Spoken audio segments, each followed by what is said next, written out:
રામ નારાયણ રામ. અમારા દેશનો સંવિધાન એવું છે જેમાં અમે બધા ફસાઈ રહ્યા છીએ અને હવે આપણે આમાંથી બહાર નીકળવાની જરૂર છે. જો લોકો એકજૂટ નહીં થાય અને પોતાના ભવિષ્ય માટે નહીં વિચારશે તો શું થશે? શું જીવન ફક્ત ખાવા, પીવા અને ઊંઘવા માટે જ છે? આ પ્રકારની વિચારધારા જીવનમાં કોઈ વાસ્તવિક લાભ લાવી શકતી નથી. વ્યક્તિએ ભવિષ્ય વિશે પણ વિચારવું જોઈએ. જે કોઈ જન્મે છે તે અંતે મરશે. એક દિવસ આપણે બધા મૃત્યુ પામવાના છીએ. પરંતુ આપણા મૃત્યુ પછી પણ અમારી આગામી પેઢી રહેશે. અમે અમારી પેઢી માટે શું છોડી જઈ રહ્યા છીએ? સમાજ માટે શું વારસો છોડી જઈ રહ્યા છીએ?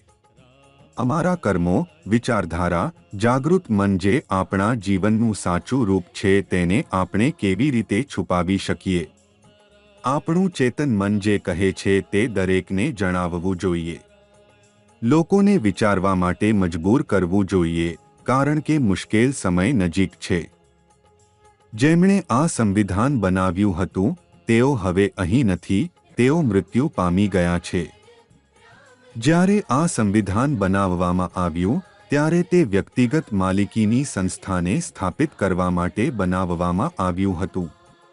આજ સુધી આ માલિકીની વિચારધારા બદલાઈ નથી.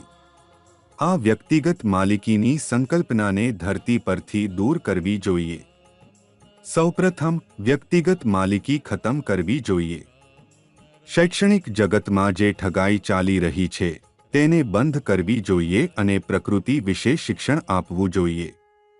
કોઈએ આ વિશે કેમ નથી વિચાર્યું કે જ્યારે પૃથ્વી પર 800 કરોડ લોકો છે ત્યારે તેઓનો જન્મસિદ્ધ હક ક્યાં છે? તેમને કેમ નથી મળતો? આ આજનો સૌથી મોટો પ્રશ્ન છે. શું કોર્ટના મુખ્ય ન્યાયાધીશ તેનો જવાબ આપશે? શું રાષ્ટ્રપતિ જવાબ આપશે? શું પ્રધાનમંત્રી જવાબ આપશે? આજે રાજકારણ માત્ર કુટુંબવાદની નીતિ બની ગઈ છે. દરેક રાજકીય પાર્ટીમાં કુટુંબવાદ છલકાય છે. આ બધા વિષયો પર કોઈ મંથન કેમ નથી કરતું? કોઈ આ બધા વિશે કેમ નથી વિચારતું? આપણે જે કંઈ મેળવ્યું છે તે બધું પ્રકૃતિએ આપ્યું છે, કોઈ માનવીએ નહીં. આપણે પ્રકૃતિના બાળકો છીએ. પ્રકૃતિએ જ બધું બનાવ્યું છે અને બધું આપ્યું છે. પણ જન્મતાની સાથે જ માનવ બનાવેલા ધર્મો આપણા પર લાદી દેવામાં આવે છે. આ બધું શા માટે થઈ રહ્યું છે? માનવજાતે અનેક અલગ અલગ ધર્મો બનાવીને બધાને એકબીજાથી અલગ કરી દીધા છે.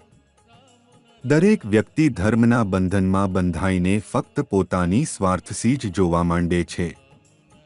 પરંતુ અમારા મહાગુરુ બાલક બ્રહ્મચારીજી કહે છે કે સૌથી મોટો ધર્મ આકાશ છે, જ્યાંથી આ સમગ્ર બ્રહ્માંડ ઉત્પન્ન થયું છે, અને સૌથી મોટું ધર્મગ્રંથ રામ નારાયણ રામ છે. આ ગ્રંથનું દરેક પાનું બ્રહ્માંડમાં વિખરાયેલા તારા અને ગ્રહો જેવું છે. આ પૃથ્વી પર રહેલા 800 કરોડ લોકોના શરીરો આ દૈવી ગ્રંથ રામ નારાયણ રામમાંથી બનેલા છે. તેથી આપણે આપણા સ્વભાવ સાથે જોડાવું જોઈએ, હકારાત્મક રહેવું જોઈએ, આપણા હૃદયમાં પ્રેમ અને એકબીજાની સાથે આપવા લેવાનો ભાવ રાખવો જોઈએ. ત્યારે જ જીવન કેટલું સરળ બની જશે તે તમે જોઈ શકશો. અમે પોતે જ આપણા જીવનને મુશ્કેલીઓમાં ફસાવી દીધું છે. ઈચ્છા ન હોવા છતાં આપણે જીવનને જટિલ બનાવી દીધું છે. રામ નારાયણ રામ તમારા સંકળાયેલા જીવનને યોગ્ય દિશામાં લાવવા માટે કાર્ય કરે છે. જ્યારે વ્યક્તિ રામ નારાયણ રામ સાથે જોડાય છે ત્યારે જીવનને એક નવી દ્રષ્ટિ મળે છે. અને આ નવી દ્રષ્ટિ આપણને નવી ઉર્જા પ્રદાન કરે છે. રામ નારાયણ રામ.